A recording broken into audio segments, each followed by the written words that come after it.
ఇంట్లో అగ్ని ప్రమాదం, అప్పుడు బయటపడ్డ నోట్ల కట్టాల వివాదంతో ఇప్పుడు జస్టిస్ వర్మ మెడపై అభిశంసన కత్తి వేలాడుతూ అన్న విషయం మనకు తెలిసిందే.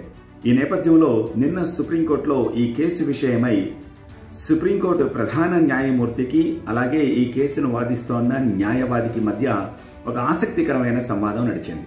దానికి సంబంధించి ఏం జరిగిందంటే, జస్టిస్ వర్మని డైరెక్ట్గా జస్టిస్ వర్మ అనకుండా ఆ న్యాయవాది మ్యాథ్యూస్ నెడుంపర అనే న్యాయవాది వర్మ అని సంబోధించారట. దాంతో సుప్రీంకోర్టు చీఫ్ జస్టిస్ ఇలా మాట్లాడారు.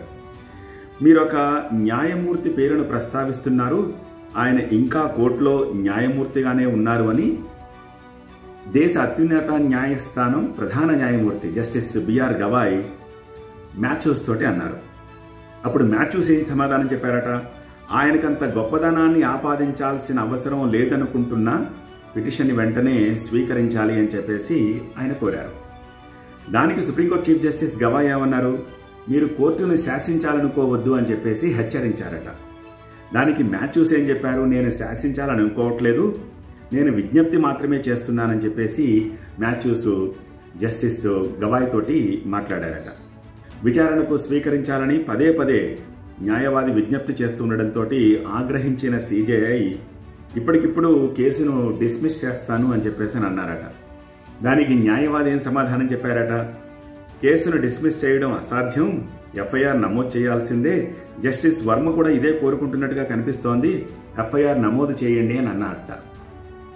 సో ఒక న్యాయవాది సుప్రీంకోర్టు చీఫ్ జస్టిస్ని మాటకు మాట అంటే ఇదేమీ ధిక్కరించడం కాదు, ఆర్గ్యుమెంట్లో భాగంగా జరిగిన సంవాదం. ఇందులో ఏముందని అనుకోవచ్చు, కానీ ఇది రేరెస్ట్ ఆఫ్ ది రేర్. ఒక సుప్రీంకోర్టు చీఫ్ జస్టిస్ తోటి ఒక న్యాయవాది మాటకు మాట తిరగేయడం. యూజువల్గా సుప్రీంకోర్టు చీఫ్ జస్టిస్ ఏదైనా అన్నప్పుడు న్యాయవాదులు తగ్గుతారు, క్షమించమనో లేకపోతే నా ఉద్దేశం అది కాదనో చెప్తారు. కానీ మాటకు మాట తిరగేసి మీరు అలా చేయలేరు, ఇలా చేయాల్సిందే, ఇలా చేయలేరు, అలా చేయాల్సిందే అని చెప్పడం ఒక rarest of the rare incident లాగా నాకు అనిపిస్తోంది. సరే, ఈ విషయాన్ని పక్కన పెడితే ఇప్పుడు జస్టిస్ వర్మ ముందున్న ఆప్షన్స్ ఏంటి? ఎలాగో అటు ప్రతిపక్షాలు ఇటు అధికార పక్షంలో ఎంపీలంతా 150 మంది సంతకం చేశారు ఆయన అభిశంసించాల్సిందే అని. ఈ నేపథ్యంలో ఎటు అది తథ్యంలా కనిపిస్తోంది.